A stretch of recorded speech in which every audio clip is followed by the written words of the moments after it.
Sí, sí. Me avisas, ¿eh? Solo la...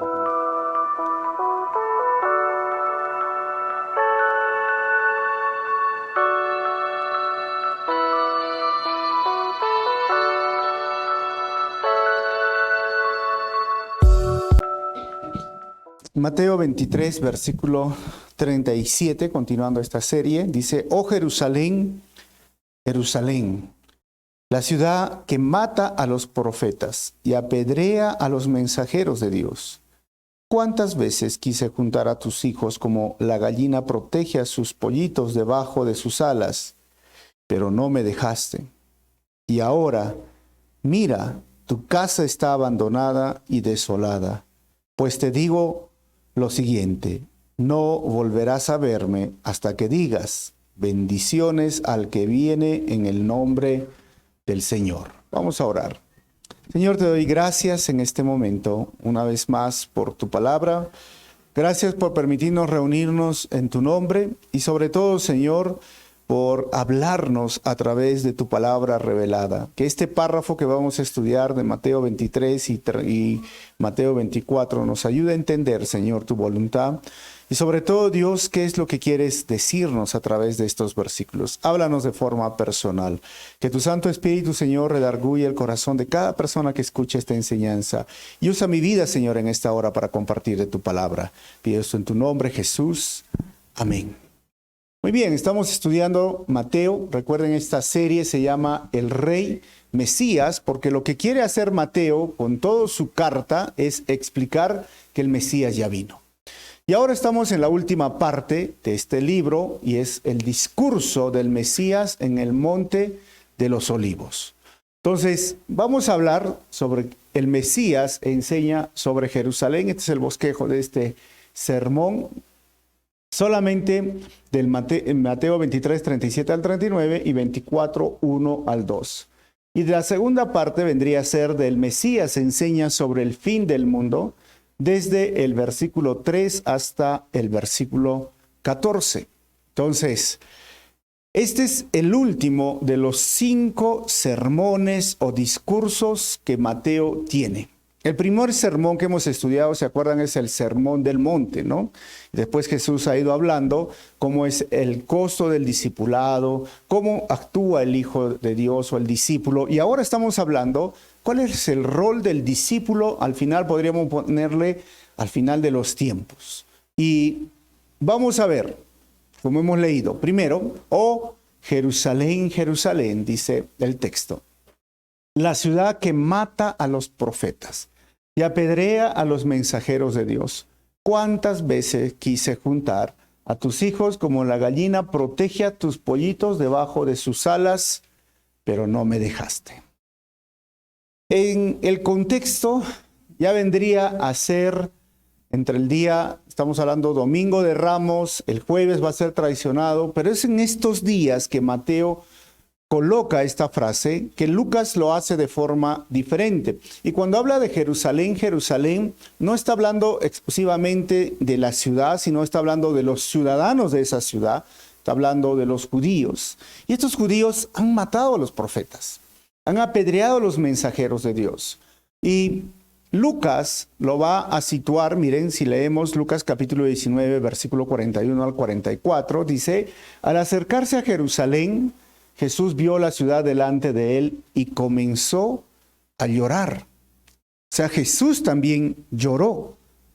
¿Y por qué lloró? Diciendo, versículo 42, ¿cómo quisiera que hoy tú, entre todos los pueblos, entendieras el camino de la paz? Pero ahora es demasiado tarde y la paz está oculta a tus ojos. Dice el versículo 43, no pasará mucho tiempo antes de que tus enemigos construyan murallas que te rodeen y te encierren por todos lados y te aplastarán contra el suelo y a tus hijos contigo. Tus enemigos no dejarán una sola piedra en su lugar porque no reconociste cuando Dios te visitó. O sea, Lucas, Mateo, Marcos son los evangelios sinópticos y lo arman de tal forma que nuestro Señor ahora mira a Jerusalén y empieza a llorar. Y esta es una de las 3 veces que nuestro Señor lloró. La otra fue cuando murió Lázaro, ¿recuerdan? Y la otra fue cuando estaba justamente el jueves, es traicionado y está en el Getsemaní y llora y le dice al Padre, si es posible, pasa de mí esta copa de la ira.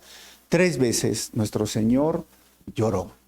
Y esto también nos hace recordar que Jesús llora y llora por nosotros, llora por su pueblo, es su pueblo escogido y está ahora usando algo más. Dice el texto, como la gallina protege a sus pollitos debajo de sus alas, ¿no?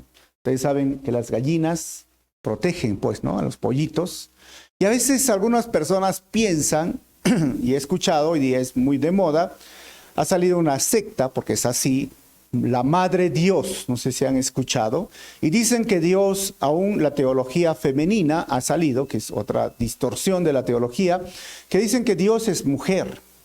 Y como usa esta palabra de la gallina, bueno, se está refiriendo al sexo femenino, no es hombre, hubiera dicho es como el gallo, ¿no? Entonces, y como dice cómo es la gallina, Dios es mujer. ¿Pero será verdad esto? Miren, lo primero que tenemos que entender, este es el uso de una metáfora. Y una metáfora, porque unos dirán, ¿pero qué es una metáfora? Miren, es una figura retórica que nosotros tenemos en el español, una figura retórica de pensamiento, ¿no? Por medio de la cual una realidad o concepto se van a expresar. Y estamos hablando acá de Dios y especialmente su protección. Se expresan por medio de una realidad o concepto diferentes con los que lo que representado guarda cierta relación de semejanza. Ahora, Jesús lo usa porque era muy popular. Todos los judíos, casi todos, en su gran mayoría, tenían estos animalitos, ¿no? Las gallinas, los gallos. Y es muy popular en los pueblos de los Andes, ¿no? Porque hoy día en nuestra ciudad, como tenemos supermercado, ya no ves la gallina, ¿no? Solamente ves, te lo comes nomás, ya está pelado y todo, ¿no? Y hasta algunos ya ni quieren cocinar. Todo es delivery después de la pandemia, ¿no? Entonces, pero Jesús usa esta figura retórica para hablar que Dios, el Padre, siempre quiso proteger a los suyos, porque son los suyos, son sus hijos, es su pueblo. Israel es el pueblo escogido y siempre quiso hacerlo, pero no es gallina. Dios no es femenino, Dios no es mujer, Dios es espíritu, tampoco es hombre. Se presentó muchas veces como hombre, pero entiendan, hermanos, Dios es espíritu. Entonces, esta es la forma de que nosotros podamos entender claramente. ¿Y por qué? Porque Isaías, capítulo 29, versículo 13, dice, así que el Señor dice, hablando de Israel, este pueblo dice que me pertenece, y a eso se refería, ¿no? Dice, me honra con sus labios, pero su corazón está lejos de mí. Y la adoración que me dirige no es más que reglas humanas aprendidas de memoria. O sea, el Señor claramente mostraba que Él tenía esta intención de protegerlos, de cuidarlos, de bendecir, de ayudar, de hacer algo por su pueblo, pero el pueblo siempre su corazón estaba lejos de Él. Siempre lo rechazaron. Y por eso Él mira la ciudad y dice, Jerusalén, Jerusalén, te protegí, enviando palabra, enviando profetas, y tú los mataste a los profetas. Te protegí, te ayudé, pero tú siempre fuiste desobediente. Y miren lo que dice las consecuencias. Versículo 38, y ahora mira, tu casa está abandonada y desolada. Y algunos dirán, pero eso no era realidad, pero hoy día sí es realidad. O sea, este templo, hermanos, era un templo espectacular. Era un templo que si hubiera estado al día de hoy sería una de las maravillas del mundo. Pero ¿sabes qué está el día de hoy ahí? Esto. ¿Y qué es eso? Es un templo musulmán o una mezquita de los musulmanes. Se llama la mezquita de la roca. Y de lo que es Jerusalén solo queda las partes de afuera. A esto se le llama el muro de los lamentos. No sé si ustedes han visto. Y este es el muro. Y miren qué está detrás de eso. Jerusalén. Voy a poner otro. Miren, ahí está el muro y ahí está Jerusalén. Otra foto más lejana. Miren, acá está el muro. Y aquí está la mezquita. O sea, este es el terreno y está desolada y abandonada el día de hoy. Algunos dicen que ahí construirían el cerco, pero así más o menos sería. Miren, esto está el campo, que son como 5 cuadras por 3 cuadras más o menos, y esto era el templo, y hoy día no existe templo. Pero más adelante va a haber un templo, eso lo vamos a estudiar la próxima semana. Recuerden, hermanos, ¿sabes? A veces solo el juicio puede reavivar la necesidad de la intimidad con el Señor. A veces, honestamente. Hay personas que no entienden hasta que no les cae el golpe. Cocachos aprendí, ¿se acuerdan? Esa lección del profesor, ¿cómo era el texto? ¿Se acuerdan? O sea, hay personas que no aprenden a golpes, ¿no? Si la vida no los golpea, no reaccionan, no aprenden. Pero eso se le llama el juicio divino. Y Dios muchas veces permite que pasen estas cosas como parte de su juicio divino para reavivar esa necesidad de intimidad con el Señor. En el libro de Oseas dice, ¿no? Te llevé al desierto, ¿recuerdan? ¿Y para qué? Para que estés ahí sin agua, sin protección, solo, sin esperanza, no hay futuro, no ves el horizonte. ¿Para qué? Para poder encontrarme contigo. Pero sabes, hermano, no esperes que el juicio, no esperes que las cosas malas, no esperes que los golpes te atraigan al Señor. Sé una persona sabia y escucha la voz de Dios y acércate y ten una intimidad con el Señor. Ahora, ¿qué sucedió? Versículo 39. Pues te digo lo siguiente, dice, no volverás a verme hasta que digas bendiciones al que viene en el nombre del Señor. Y Jesús usa del Salmo 128, 18, 26. ¿Y a qué se refiere? Se está refiriendo al cumplimiento de la profecía de Zacarías, capítulo 12, versículo 10. Dice el versículo, entonces derramaré un espíritu de gracia y oración sobre la familia de David, y está hablando de los judíos, y sobre los habitantes ¿de dónde? De Jerusalén. Me mirarán a mí, a quien atravesaron, y harán duelo por él como por un hijo único, y se lamentarán amargamente como quien llora la muerte de un primer hijo varón. ¿Y cuándo va a suceder esto? Hermanos, este es el panorama del libro de Apocalipsis, y miren, las 7 primeras iglesias del capítulo 1 al 3, justo va a suceder el día del arrebatamiento, el rapto, que viene y va a venir el tribunal de Cristo, las bodas del Cordero, del 4 al 19. Israel, aquí se va a dar cuenta, porque recuerden que a media semana después de los 7 sellos, las trompetas, aparece el anticristo y él se muestra ahora al mundo tal como él es y va a pedir que su estatua o su imagen se ponga en el templo, y los judíos ahí reaccionarán y dirán, él era el Mesías Jesucristo, y esta es la segunda venida, y después viene lo demás. Si desean conocer más sobre esto, recuerden que ahí está en el YouTube. Ese día reconocerán al Señor. Ahora, del 24 al 1 al 2, el Mesías enseña sobre Jerusalén y el templo que será destruido. Dice el versículo 1, cuando Jesús salía del terreno del templo, sus discípulos le señalaron los diversos edificios del templo. Pero él les respondió, ¿ven todos estos edificios? Les digo la verdad, serán demolidos por completo. No quedará ni una sola piedra sobre otra. O sea, los edificios del templo eran enormes, eran grandes. Jesús mira el templo y dice, no va a quedar piedra. O sea, Jesús está hablando de Jerusalén, Jesús está hablando del futuro, Jesús les está contando lo que va a venir porque Él es el que conoce el futuro. Y los judíos eran tan orgullosos del templo que hasta juraban por el templo. Este templo, hermanos, fue destruido el año 586 por los babilónicos. Recuerden, Nabucodonosor. Cuando ellos regresan el año 516, empiezan la reconstrucción del segundo templo. A eso se le llamaba el templo de Zorobabel y de Esdras. Y empiezan a construir poco a poco. Y más o menos les toma entre 30, 40, algunos dicen el 516, ¿no? Porque regresan 516 y terminaron el 476, algunos dicen no, terminaron el 412, pero es que lo hicieron por partes, hermanos. Y algunos abandonaron la construcción del templo y recuerdan que ahí viene Nehemías que reconstruye los muros de la ciudad.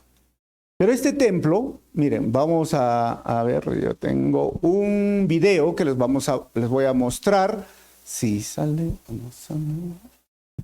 Esto es el templo que Herodes empieza su trabajo, el 20 antes de Cristo, empieza a querer congraciarse con los judíos y pone columnas de mármol. Esto era el lugar santo y el lugar santísimo, y lo extiende, como hemos visto, esa emplanada entre 5 cuadras por 3, casi como el campus de la UNSA, si eres de Arequipa, ¿no? Y empieza a trabajar con una piedra muy especial, con mármol, le pone objetos de bronce, de oro, de plata, o sea, se demora más o menos 46 años en construir, o en reconstruir o reparar.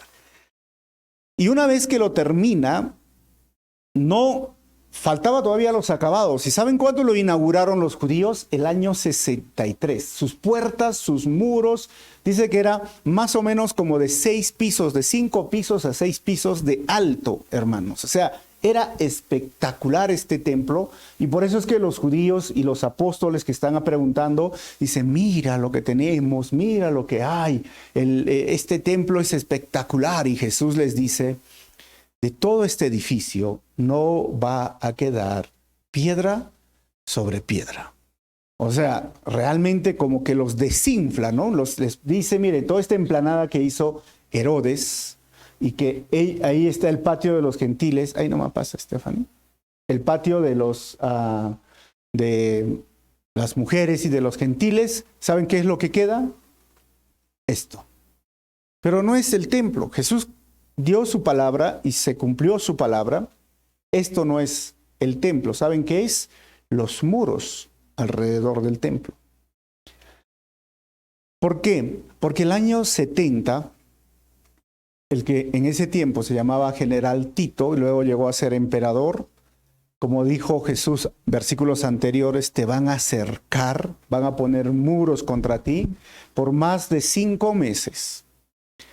Especialmente 6 meses se pusieron afuera y no dejaron entrar comida ni salir a personas para buscar comida. Josefo cuenta que en este momento la ciudad estaba realmente ahí prisionera y empezaron a comer de la basura y empezaban a comer hasta estiércol, hermanos. Josefo cuenta que la hambruna y la miseria y el sufrimiento y el hambre fue tanto que la gente lloraba y maldecía inclusive a Dios. Jesús miró que niños, mujeres, ancianos iban a sufrir y entonces él lloró. Lloró por esta ciudad. Lloró porque sabía que eso iba a suceder. Y es más, cuando entró después de 6 meses y derrumbó los muros y entraron los soldados, uno de los soldados, enojado con los judíos porque se pusieron alrededor del templo y se refugiaron en el templo, decidió incendiarlos y quemarlos vivos, hermanos. Y como prendieron fuego, la historia dice que todo el oro que tenían en el lugar santísimo y se empezaron a derretir. Y entonces los soldados ambiciosos quisieron sacar el oro, pero no podían sacar el oro porque estaba metido en las esquinas de las paredes, de los cimientos. Y entonces lo que hicieron es sacar las piedras una por una y sacar y buscar el oro que estaba ahí metido y que se había ido a las partes bajas. Miren, Jesús habló proféticamente y el cumplimiento llegó. Los judíos ni se imaginaban que eso iba a suceder, pero esas eran las revueltas que surgieron en esa época. Ahora, el Mesías, la segunda parte de este sermón, enseña sobre el fin del mundo. Dice el versículo 3 al 8, el Mesías enseña sobre el fin del mundo y los padecimientos de la humanidad. Versículo 3, más tarde, Jesús se sentó entonces en el Monte de los Olivos, por eso se llama el Monte de los Olivos, y el Monte de los Olivos es el monte que está frente al templo. Sus discípulos se le acercaron en privado y le dijeron: dinos, ¿cuándo sucederá todo eso? ¿Qué señal marcará tu regreso y el fin del mundo? Mira que los discípulos les dicen tres cosas, preocupados. El templo, este edificio, todo esto se va a destruir. ¿No va a quedar piedra sobre piedra? ¿Cuándo? Nosotros ya tenemos la respuesta. ¿Cuándo? El año 70 sucedió. Hasta el día de hoy han visto, está desolado y abandonado. ¿Y qué señal marcará tu regreso y el fin del mundo? Ahí es donde vamos a ver. Pero para entender esto, miren, Mateo 24, Marcos 13, Lucas 17, Lucas 21, Primera y Segunda de Tesalonicenses y Apocalipsis hablan de el fin del mundo y sus señales. Y todos ellos enfatizan algo, como un resumen. Primero, el desconocimiento de la hora exacta del evento. ¿Cuándo sucederá? Nadie lo sabe. Pero sí la seguridad de su venida. Y número dos, podemos conocer el tiempo de manera general, eso es lo que enfatizan, pero no específicamente el momento de los eventos, o sea, nadie lo sabe. Y tres, ocurrirá repentinamente y de forma inesperada. Y cuatro, debemos estar alertas en oración, obrando y fieles a la tarea asignada. O sea, todos estos capítulos, todos esos libros y todos eso que hablan del fin del mundo enfatizan estos 4 puntos en resumen. Y esto va a hablar ahora Mateo 24. Esa misma tensión que existe entre el momento que Él asciende y el momento que Él regresa, y va a regresar, eso es lo que dice. Y todo ojo lo verá, pero también hay algo que dice: estén preparados, porque Pablo dice, en un abrir y cerrar de ojos, el Señor vendrá. Es esa tensión que nos habla de que va a haber momentos, aunque la naturaleza va a sufrir, y vamos a ver qué quiere decir Jesús. Pero para que podamos entender, hay que conocer la literatura apocalíptica. Y si no conocemos la literatura apocalíptica, vamos a confundirnos y vamos a caer sobre engaños y vamos a tener muchos problemas. Ahora, la lectura apocalíptica o la literatura apocalíptica es algo que nosotros en Latinoamérica no lo tenemos. ¿Y saben a qué se asemeja la literatura apocalíptica? Asemeja El Señor de los Anillos y las Crónicas de Narnia. ¿Por qué? Porque siempre hay una lucha entre el bien y el mal, literatura apocalíptica. Siempre aparecen seres que nosotros no estamos familiarizados, pero que hablan. En la literatura apocalíptica aparecen seres que tienen ojos por todos lados, que tienen 4 alas, que tienen cabeza de hombre, de buey, de águila. O sea, nosotros no estamos familiarizados con estos personajes, y en Narnia y en Los Señor de los Anillos aparecen personajes así, y que hablan, ¿no? Hasta los animalitos, creo, ¿no? Un castor, no sé, ¿no? ¿Se acuerdan o no? Hay una gran representación de seres angelicales, de personas que vienen en el momento exacto para ayudar. Hay una lucha, hay un momento triste. Vemos que la maldad avanza, el mal progresa. Todo esto es la literatura apocalíptica. Pero al final, Dios tiene el control. Por eso es importante estudiar el Apocalipsis. Si no, vamos a confundirnos. Y Jesús nos dice cuáles van a ser los momentos de confusión. Ahora, el Nuevo Testamento, hermanos, afirma que algunos hechos deben de darse antes de la segunda venida. ¿Y cuáles son? Primero, la predicación del Evangelio a todo el mundo. Mateo 24 y Marcos 13 habla. Segundo, va a haber una gran apostasía. Y que estos versículos que ustedes ven lo mencionan. ¿Y qué significa la apostasía? Va a haber un total desconocimiento y tergiversación de la Escritura desde la iglesia. ¿Y saben? Eso ya lo estamos viendo. Tercero, la revelación del hombre de pecado, que vendría a ser el anticristo. Va a salir y va a sacar sus garras. Y la eliminación de aquel que detiene la anarquía, que vendría a ser el Espíritu Santo, o la iglesia básicamente, ¿no? Que vendría a ser la iglesia, y el avivamiento judío. Todo esto habla de la segunda venida del Señor. Ojo, hermanos, hay que estar atento. Tú que conoces, tú que sabes estos temas, y el Señor les dice, el versículo 4, Jesús les dijo: entonces, No dejen que nadie los engañe. Nosotros ya hemos hecho un resumen, pero no dejen que nadie los engañe. Porque hay muchas personas hoy siendo engañadas. Versículo 5. Porque muchos vendrán en mi nombre y afirmarán, yo soy el Mesías. ¿Y qué harán ellos? Engañarán a muchos. Muchos vendrán en mi nombre. Y ustedes dicen, pero yo no creo que me engañen. Pero en el mundo es muy grande, hermanos, y hoy ha salido muchos que se autodenominan o los denominan el Mesías. Primero, hay un judío que se llama Yizkiyahu ben David, que hace 2 años ha sido nominado como el nuevo Mesías para Israel. ¿Y quién lo ha nominado? Los judíos ortodoxos, esos judíos que andan así con su sombrero negro.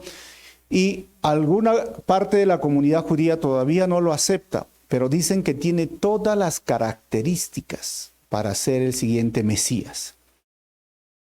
Conoce el Pentateuco desde Génesis a Apocalipsis de memoria. Y algunos ni siquiera se memorizan un versículo bíblico, ¿no? Ni 2. Pero él se lo conoce de memoria. O sea, en su desarrollo humano, su desarrollo profesional, su capacidad, está apto para ser el próximo Mesías, según su linaje. Y si él llega a ser el Mesías, ¿saben cómo lo van a ungir los judíos? Como el próximo rey de Israel. Porque los judíos siguen esperando al Mesías. Por eso es que decía, ¿no? Esperan al Mesías, ¿y a quién van a nombrar rey? Aquí van a ponerlo como el Mesías. Según la revelación, al anticristo, al que se hace pasar de Cristo. Y después de unos 3 años y medio, según el plan de Dios, va a sacar sus garras, como decimos, y todos los judíos van a decir, nos equivocamos. Y es entonces donde ellos van a ser perseguidos. Y es entonces donde reconocerán que hemos leído Zacarías 12:10.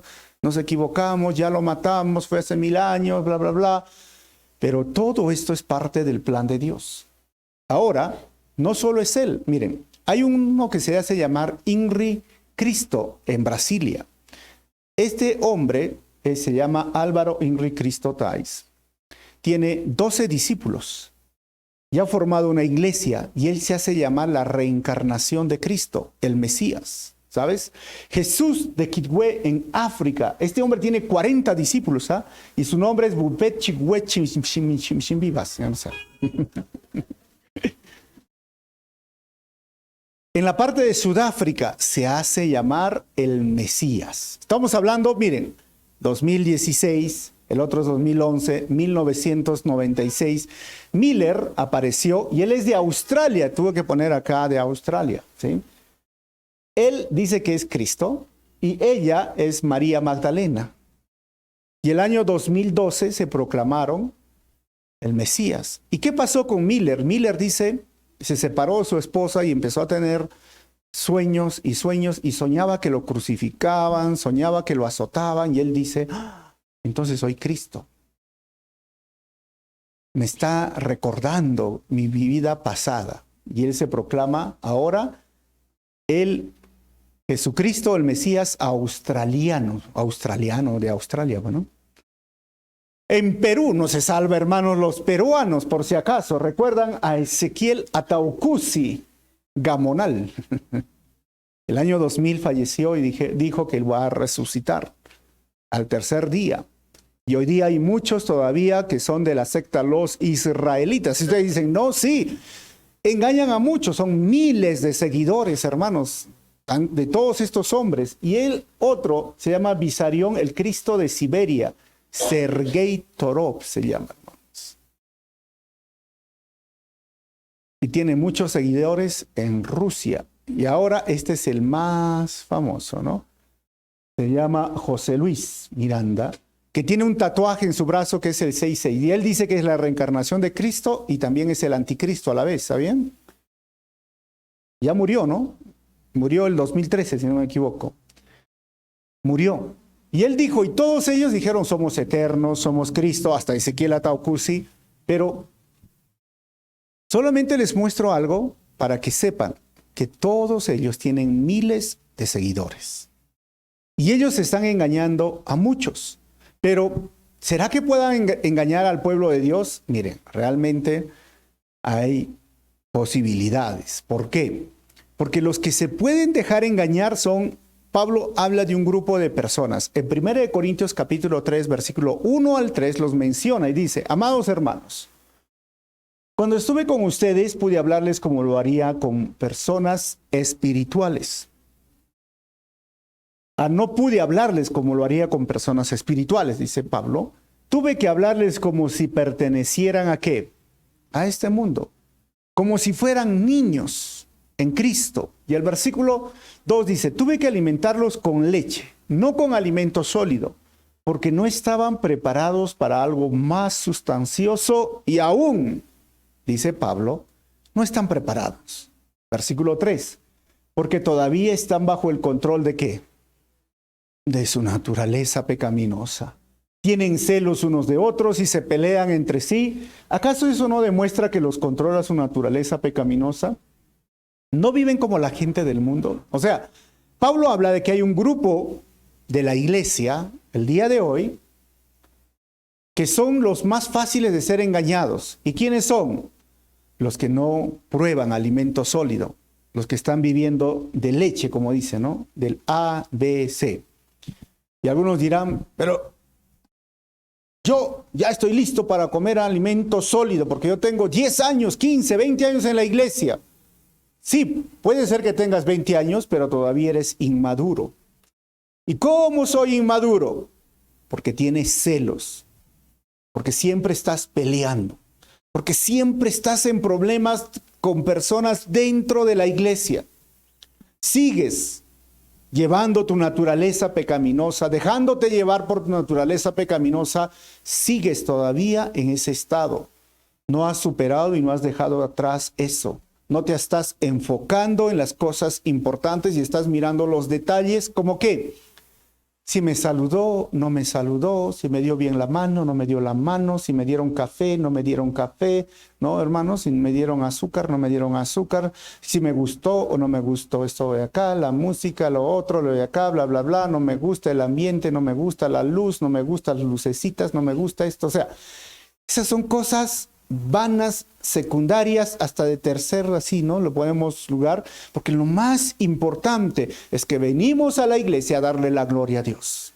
Venimos a la iglesia a escuchar su palabra, venimos a la iglesia a amarnos unos a otros y a cumplir la misión de Dios. ¿Cómo vamos a trabajar en equipo? ¿Cómo vamos a hacer este cuerpo de Cristo para alcanzar al perdido, sea local o de forma global? Y no estamos pensando, oye, ese peinado del hermano, ese pantalón del pastor, no sé, o sea, pues por favor, o sea, ¿para qué están? Ya todos me han mirado el pantalón ahora. Y están mirando detalles como eso y todavía yo soy maduro. No, no eres maduro, más duro serás, ¿no? No entiendes todavía el día de hoy. Miren, el torpe espiritualmente, Jesús y Pablo lo dicen, será engañado. Y el torpe espiritualmente es aquel que sigue peleando con sus hermanos por cosas vanas, hermanos. Ese es, en algunos textos habla el cristiano carnal, ¿no? Versículo 6. Oirán de guerras y de amenazas, dice el Señor, pero no se dejen llevar por el pánico. Es verdad, esas cosas deben suceder, pero el fin no vendrá inmediatamente después. Miren que es interesante, porque cada guerra dice, no, ya viene ahora el Señor. 7. Una nación entrará en guerra con otra y un reino con otro. Habrá hambres y terremotos en muchas partes del mundo. Pero aún no es el fin. Miren que en el siglo pasado, de 1900 al año 2000, ¿saben? Hubieron 138 guerras. Y solo la Segunda Guerra Mundial se llevó entre 60 a 100 millones de muertos. Y del año 2000 en adelante, una de las guerras que hace poco ha empezado en Rusia y Ucrania ya tiene 25,000 muertos. O sea, muertos, hambre, pobreza, frío, temblores, terremotos, siempre va a haber. Y el versículo 8 dice, sin embargo, todo eso es solo el comienzo de los dolores del parto. Luego vendrán más. Entonces tengamos cuidado cuando dicen, no, guerra en Ucrania, fin del mundo. Guerra en tal sitio, fin del mundo. Terremoto en México, terremoto en Japón, terremoto, fin del mundo. Temblor, fin del mundo. No, hermano, o sea, todavía no. Pero hay hambre, todavía no. Todavía no. O sea, lo que quiere decir Jesús es que nosotros debemos estar enfocados en algo mucho más importante. Por ejemplo, Hechos 1, 6 al 8, dice, así que mientras los apóstoles estaban con Jesús, le preguntaron con insistencia, y esto es cuando Jesús ya ha resucitado, 40 días pasa con ellos y dice, Señor, ¿ha llegado ya el tiempo de que liberes a Israel y restaures nuestro reino? Versículo 7, Él les contestó, solo el Padre tiene la autoridad para fijar esas fechas y tiempos, y a ustedes no les corresponde saberlo, así que si hay alguien que quiere saber, no es para ti. 8, pero recibirán poder cuando el Espíritu Santo descienda sobre ustedes y serán mis testigos y le hablarán a la gente acerca de mí en todas las partes, en Jerusalén, por toda Judea, en Samaria y hasta los lugares más lejanos de la tierra, hermanos. ¿Sabes qué? O sea, no se dejen engañar con personas que sacan fechas. Y en la actualidad hay grupos y sectas que han sacado fechas y se han equivocado. Uno de ellos se llama los Adventistas del Séptimo Día. ¿Han escuchado ellos? Ellos han puesto fechas desde el año 1853 o 57, si me equivoco, ¿no? Y después también los Testigos de Jehová y muchas otras personas. No es para ustedes. Y es triste que hoy, desde la iglesia cristiana, también muchos quieren poner fecha, muchos quieren decir cuándo viene, pero la verdad es que Jesús a sus discípulos mismos que estaban interesados, ¿cuándo? Jesús le dice, eso no es para ustedes, no es para ustedes. El Padre tiene esas fechas y no te preocupes, no te corresponde a ti, pero si hay algo que te corresponde a ti, si hay algo en el cual tú tienes que estar ocupado, versículo 8, el Espíritu Santo va a venir sobre ti. Y el propósito de que el Espíritu Santo venga, y preocúpate por eso, es que tú seas testigo. Aquí en Arequipa, que vendría a ser su Jerusalén, ¿no? Vayan ahora a Judea, que vendría a ser como el país. Vayan a Samaria, que sería otro país. Y vayan hasta lo último de la tierra, que sería otro continente. Esa debe ser tu preocupación, no estar pensando si viene, no viene, la guerra, el otro. Y miren, lo que tienen que entender, Jesús lo dijo claramente, las guerras, el hambre, los terremotos y los falsos mesías no indican el final de los tiempos. Son las señales, pero no muestran el final, sino a un mundo pecador. Solamente eso. 9 al 13 y ya vamos terminando. El Mesías enseña sobre el fin del mundo y los padecimientos de sus discípulos. Dice, entonces, ¿qué va a pasar? Los arrestarán, dice el texto. Los perseguirán y los matarán. En todo el mundo los odiarán por ser mis seguidores. Marcos 13:9 explica de diferente forma. Dice, cuando esas cosas comiencen a suceder, tengan cuidado. Los entregarán a los tribunales y los golpearán en las sinagogas. Serán sometidos a juicios ante gobernantes y reyes por ser mis seguidores. Por esa será una oportunidad para que ustedes le hablen de mí. Miren, Marcos y Mateo tienen una perspectiva diferente, pero está hablando a los judíos que tenían sinagogas. Y los judíos, hermanos, latigaban, o literalmente ellos decían, les quitamos la piel con 39 latigazos. Ellos empezaban 3 veces al frente y 26 en la espalda a quienes quebrantaban la ley y usaban Deuteronomio 25 del 1 al 3. Y 2 Corintios 11, 24, esta imagen es de Pablo. Pablo dice 3 veces. Recibí, no, 5 veces, ¿no? 5 veces recibí estos azotes, que eran más de 150 azotes. Por eso decían que Pablo andaba ya encorvado por tantas cicatrices que tenía, porque lo golpeaban. Y él dice, llevo en mi cuerpo las cicatrices del Señor, ¿no? O sea, eso es lo que le espera al seguidor de Cristo. Eso es, hermanos. Así que el cristiano será perseguido y sufrirá a causa de su fe. Y no porque le falta fe, hermanos. Porque hay personas que piensan, ¿no?, que el sufrimiento, la persecución es porque les falta fe. No, es al revés. Es por su fe. no es porque les falta fe. Versículo 10. Entonces muchos, por esa razón, muchos se apartarán de mí. ¿Y qué va a hacer? Se traicionarán unos a otros y ¿sabes qué, hermanos?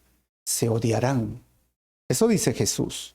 Mateo 13:21 muestra en la parábola de los 4 terrenos, hemos visto, pero como no tienen raíces, esa semilla, raíces profundas, no duran mucho.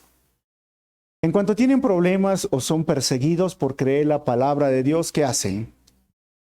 Mateo lo dijo o lo escribe cuando Jesús habla de los 4 terrenos. O sea, sí va a haber personas que frente a los problemas, frente a la persecución, simplemente van a dejar de creer o van a dejar de congregar o van a dejar de ser parte de la iglesia.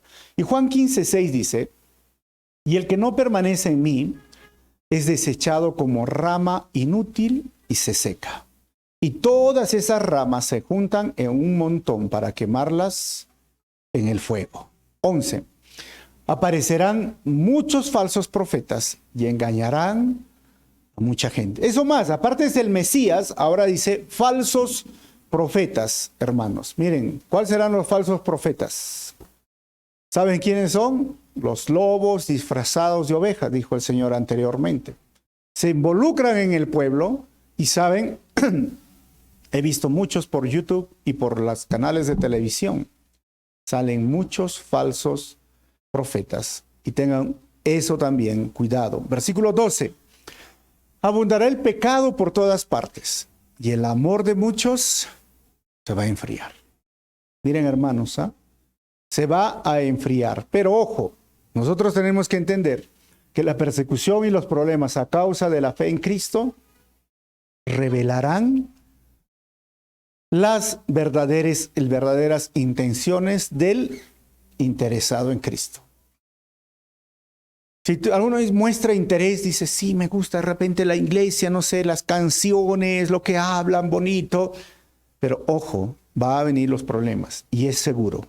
Y quizás venga la persecución, no sé, estamos en un país en democracia y quizás no enfrentemos la persecución como otros países lo enfrentan, pero sí hay momentos difíciles. Pero miren, dice el versículo 13, pero el que se mantenga firme hasta el fin, ¿qué dice, hermanos? Será salvo.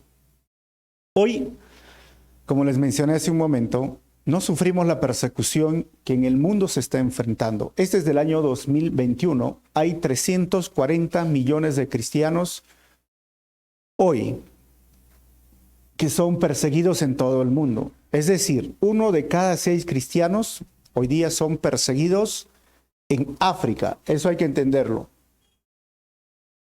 Y 2 de cada 5 cristianos son perseguidos en Asia. Y 1 de cada 12 cristianos es perseguido en América Latina. O sea, acá estamos tranquilos.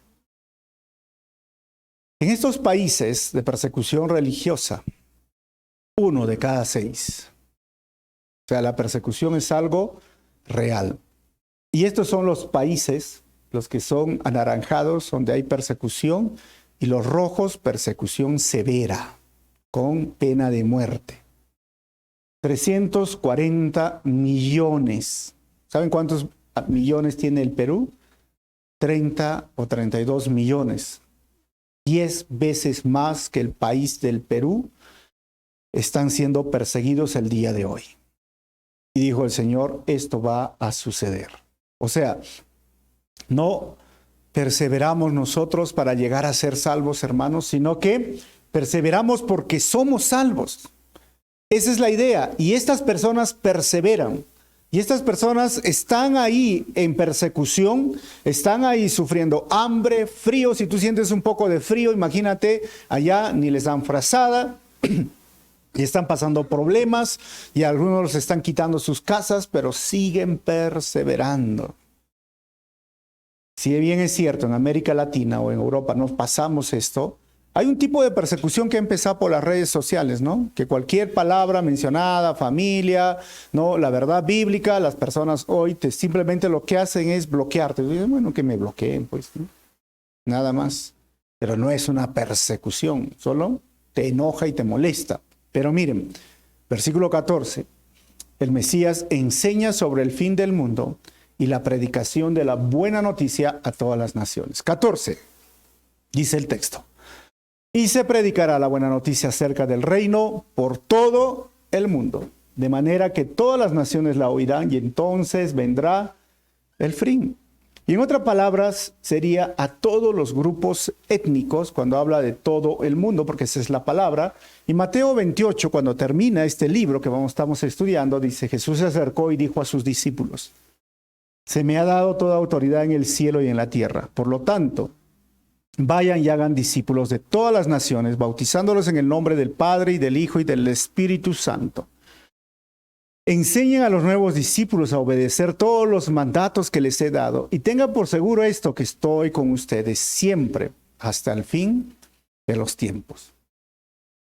Hoy ese es nuestro orden, pero la situación mundial, para que algunos puedan entender, es de todos los 8 billones de personas, 10% son seguidores de Cristo. 20% dicen que son cristianos, y de entre ellos están las sectas o el catolicismo y todo, pero no son cristianos nominales. Y aquellos que escucharon y no respondieron, donde ya fueron evangelizados, es el 40%. Y ¿sabes qué, hermano? Hay un 30% que no ha escuchado el evangelio. O sea, no saben quién es Jesús. Y de esos hay 16,000 grupos étnicos principales en el mundo y 6,880 grupos étnicos, naciones, hoy día son considerados no alcanzados. ¿Y por qué no son alcanzados? Ustedes dirán, ¿pero acaso no hay Face? ¿O no hay redes sociales? Lamentablemente no hay internet. ¿Pero no hay Biblias? No, hablan otro idioma. Comen diferente, visten diferente, viven lejos. Algunos hay que ir en bote, en lancha, en pequepeque, en burro, en llama, en caballo. Y no hablan español. 30%. ¿Y cuánto hace ese 30%? Casi 3,000 millones o 2,000,800,000. Este es un mapa. Ustedes conocen la Tierra. Este es el continente americano. Para que puedan entender cuánto es el 30%. ¿Saben cuántos habitantes hay en el continente americano? Hay 1,036 millones de personas conocidas. Estamos 1,037 casi ya, ¿no? Estamos hablando Canadá, Norte de América, México, Centroamérica y todo Suramérica. Son 1,000.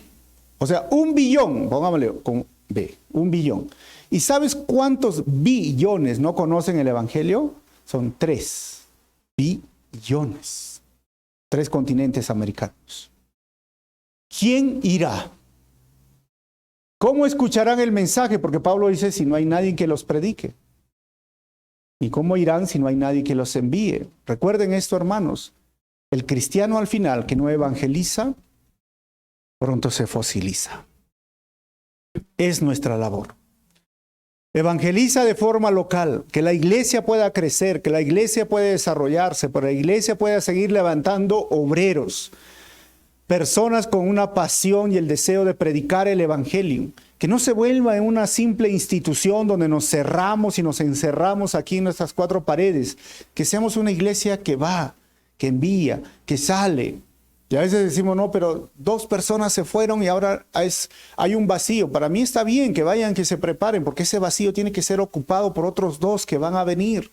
O sea, la iglesia es eso, hermanos. Tiene que seguir cumpliendo la misión de Dios, evangelizando y predicando y ganando almas, ganando personas para el reino de los cielos, alcanzando a los no alcanzados. Y eso es lo que queremos hacer como iglesia. Vamos a terminar con 5 conclusiones el día de hoy. Primero, muchas veces el juicio es un buen incentivo para que las personas se acerquen a Dios, como hemos visto, ¿no? Muchas veces.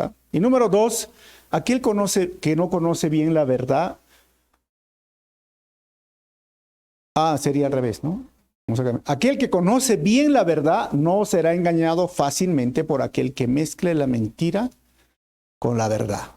Y número 3, las guerras, el hambre, los terremotos, los falsos mesías y las persecuciones, al final son señales antes del fin, mas no es el fin, hermanos. Todavía no es el fin. Y número 4, la perseverancia en fe a Cristo en medio de la persecución y problemas es evidencia de que soy salvo. Y número 5, hay más de 2 continentes americanos que necesitan escuchar el Evangelio y es deber de la iglesia, hermanos, cumplir la misión de Dios de forma local y global. Y es por eso que siempre, y sigo haciendo la invitación, ven a ser parte de lo que Dios está haciendo aquí. Únete a los grupos, ya sean los ágapes o los grupos que tenemos por edades. Únete a ser parte de un staff, únese a ser parte de la iglesia. No te quedes ahí nomás esperando el día que venga el Señor, sino pongámonos en acción. Vamos a orar. Señor, te damos gracias una vez más por tu palabra y gracias porque nos enseñas, Señor, que tu venida está cerca. Y vemos todos estos señales que tú has mostrado el día de hoy en el mundo. Desde la persecución de nuestros hermanos, y oramos por ellos para que los guardes, los protejas y siempre uses a tus hijos, a otras personas y aún a los que no te conocen para cuidarlos y protegerlos y ayudarlos en la situación que se encuentran. Oramos por aquellos que están pasando hambre o necesidad por cuestiones de terremotos o de guerras o de conflictos. Oramos, Señor, como iglesia y nos somos parte de lo que tú quieres hacer aquí. Orando también por aquellas personas que ya están en el campo misionero. Y ayúdanos a hacer esa iglesia, Señor, que afecta con la misión de Dios a su localidad, a su Jerusalén, a su Judea, a su Samaria, hasta lo último de la tierra. Y ayúdanos a hacer esa iglesia que cumple tu misión global.